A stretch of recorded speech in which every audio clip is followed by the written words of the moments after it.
আসসালামু আলাইকুম, welcome to Mousumi cookings. আজকে আমি আপনাদের সাথে শেয়ার করব তালের ভাজা পিঠা।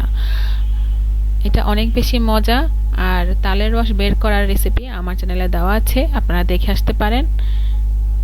ডেসক্রিপশন বক্সে দেওয়া থাকবে আর বেল বাটনেও দেওয়া থাকবে।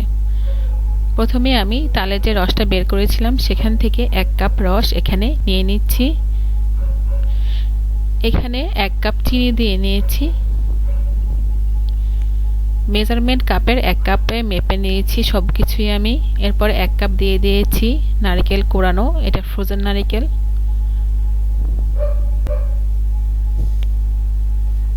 এরপরে দিয়ে দিচ্ছি চালের গুঁড়ো 1 কাপ, আরও আধা কাপ দিয়েছি 1.5 কাপ চালের গুঁড়ো, দিয়েছি আধা কাপ ময়দা। এরপরে আপনারা অপশনাল অল্প একটু লবণ দিতে পারেন, আমি দিয়ে নিয়েছি অল্প একটু লবণ 1 চিমটি, আর দিয়ে দিয়েছি আস্ত জিরা। এটা অপশনাল, আপনারা চাইলে দিতেও পারেন আবার নাও দিতে পারেন। আমি এটা ভালোভাবে মেখে ঢেকে রেখে দিব 10 মিনিটের মতো। 10 মিনিট পরে আমি একটা চুলোয় পর্যাপ্ত পরিমাণে তেল দিয়ে দিয়েছি। আর দেখেন এই ডোটা কিন্তু কিছুটা শক্ত হয়ে যাবে, খুব বেশি শক্ত কিন্তু হওয়া যাবে না, তাহলে কিন্তু পিঠাটা শক্ত শক্ত হবে, নরম থাকবে না। আমি দেখে নিচ্ছি তেলটা গরম হয়েছে কিনা। এরপরে আমি একে একে পিঠাগুলো দিয়ে দিচ্ছি।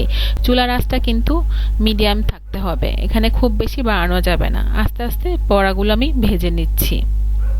এই তালের বড়া অনেক বেশি মজা, ছোটবেলায় আমার খুব পছন্দের একটা পিঠা এটা।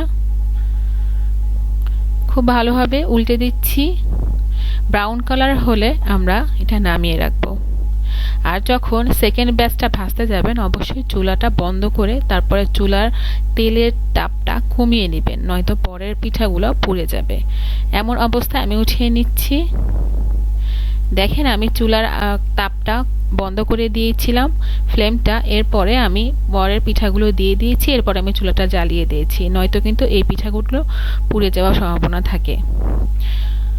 তৈরি হয়ে গেল তালের বড়া। খুবই মজার, রেসিপিটা বানাবেন, আমাকে জানাবেন কেমন হয়েছে। ভালো থাকবেন সবাই। মৌসুমি কুকিংস লাইক করবেন, কমেন্ট করবেন, শেয়ার করবেন, সাবস্ক্রাইব করবেন, প্রেস করবেন বেল বাটন। আসসালামু আলাইকুম সবাইকে।